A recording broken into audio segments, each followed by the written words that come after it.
കേരള പോലീസിന്റെ നടപടി എന്തുകൊണ്ടാണ് സ്വീകരിച്ചത് എന്നുള്ളത് എനിക്കറിയുന്ന കാര്യമല്ല.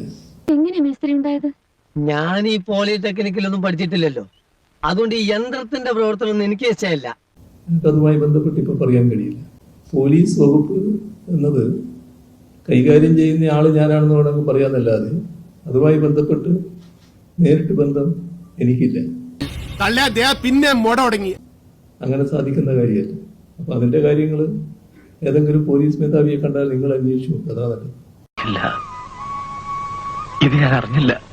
106 മാത്രമല്ല, 2009 ലോക്സഭാ തെരഞ്ഞെടുപ്പിൽ 18 മണ്ഡലങ്ങളിൽ ജമാഅത്തെ ഇസ്ലാമി പിന്തുണച്ച LDF ആയിരുന്നു. 2011 നിയമസഭാ തെരഞ്ഞെടുപ്പിൽ 124 മണ്ഡലങ്ങളിൽ ജമാഅത്തെ ഇസ്ലാമി LDF പിന്തുണച്ചിട്ടുണ്ട്.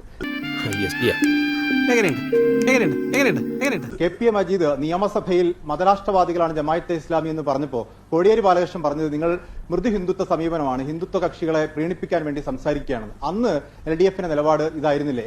ജമാഅത്തെ ഇസ്ലാമിക്ക് അനുകൂലമായിരുന്നില്ലേ? അതിപ്പോ ഓരോ കീഴ്വഴക്കങ്ങളാവുമ്പോ ജമാഅത്തെ ഇസ്ലാമിക്ക് അനുകൂലമായ നിലപാട് ഒരു ഘട്ടത്തിലും CPIM LDF സ്വീകരിച്ചിട്ടില്ല.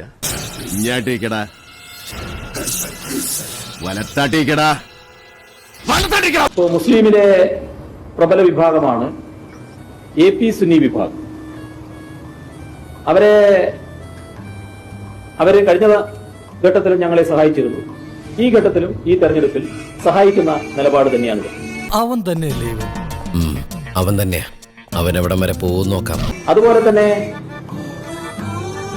ജമാഅത്തെ ഇസ്ലാമിയെ പോലുള്ള ചില സംഘടനകൾ, PDP പോലുള്ള ചിലർ ഞങ്ങളെ സഹായിക്കുന്ന നിലയാണ് ഈ തെരഞ്ഞെടുപ്പിൽ എടുക്കുന്നത്.